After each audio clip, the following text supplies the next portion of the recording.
Salve, salve, web alunos! Meu nome é César, eu sou professor de História e eu estarei postando vídeos aqui junto do professor Luciano para que vocês possam ter o conteúdo não só de Geografia, mas também de História. Espero que vocês gostem. Nesta primeira semana do PET 1 do 7º ano, o assunto é a produção do conhecimento histórico. Veja bem, a história não é uma ciência que estuda o passado. A história é uma ciência que estuda as ações do ser humano ao longo do tempo, porque sem o ser humano nada acontece na história.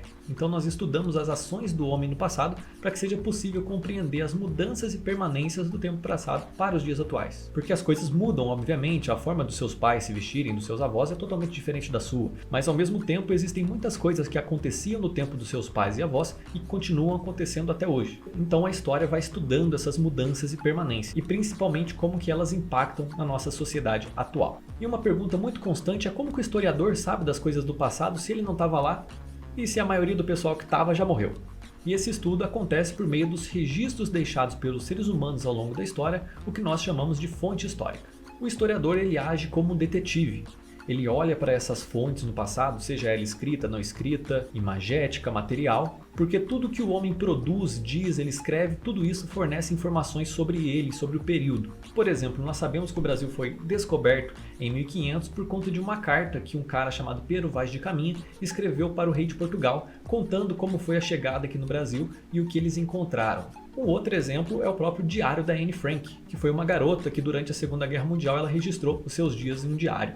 Mas uma coisa muito importante é que essas fontes não podem ser entendidas como verdade absoluta, elas devem ser contextualizadas. Cabe então ao historiador fazer as perguntas certas, perguntando por que, como, quando, onde, por que, para quem, por quem essas coisas foram produzidas. Por isso nós costumamos dizer que não existe neutralidade na história. As pessoas tendem a entender um determinado fato de acordo com a vivência, com a experiência de vida delas. Por isso é importante fazermos uso de várias fontes históricas para que a gente possa ter várias opiniões, várias visões de um mesmo fato. Por isso vai ser comum o historiador fazer uso da interdisciplinaridade, seja com a geografia, com a arqueologia, com a antropologia, até mesmo com a economia, para aumentar o debate sobre alguma coisa. A geografia para entender o espaço em que determinado fato aconteceu, a arqueologia para fazer a datação de um determinado item, a antropologia para entender a cultura de um povo e a economia para saber os meios de produção de determinado período.